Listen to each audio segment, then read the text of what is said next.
Joe Schmidt has won 42 of his 58 matches as Ireland head coach. Ireland held out during a nerve-wracking final quarter in Sydney to ensure their historic season ended with another historic achievement. A Grand Slam triumph featuring wins in Paris and London was capped by a first series win in Australia since 1979. Built upon Leinster's European and Pro 14 winning squad, Ireland have now won 14 of their last 15 Test matches.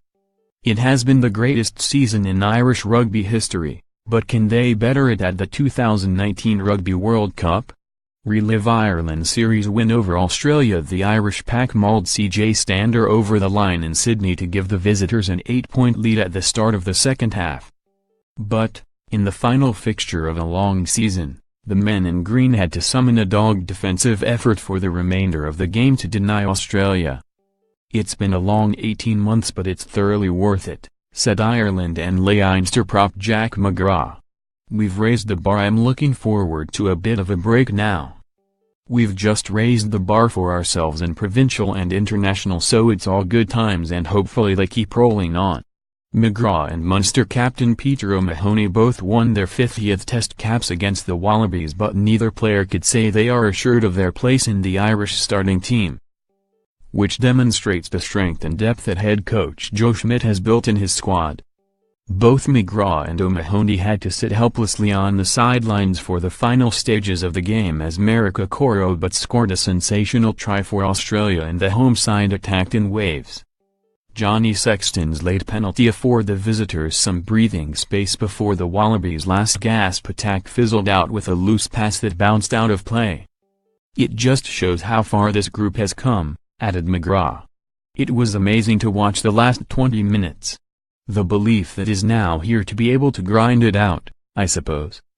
We were under the cosh for the last 20 minutes but were able to fight back and cause them to make a few mistakes. We are a bit lucky in some things but you get the bounce of the ball sometimes and it was just one of those things and it's just incredible to be involved in a squad like this.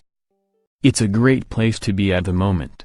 David Pocock of the Wallabies and Ireland captain Peter O'Mahony exchange words during the third Test in Sydney. Attritional Titanic arm wrestle. Schmidt has a 70% winning ratio as Ireland head coach and has already indicated that he will make a decision on whether to extend his contract before the end of this year.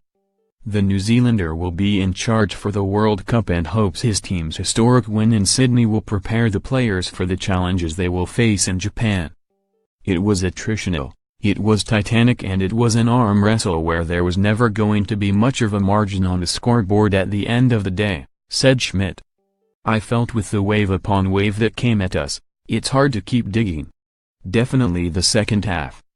Taniela Tupu is 130 kilograms and he's coming at speed, and then, Lucan, too, is coming at speed next, and the lads did incredibly well to keep them out. Some of it is organization, some of it is knowing the next guy is going to get the next guy, and there's a trust element to it, and then there's just plain character. Throwing yourself under the bus."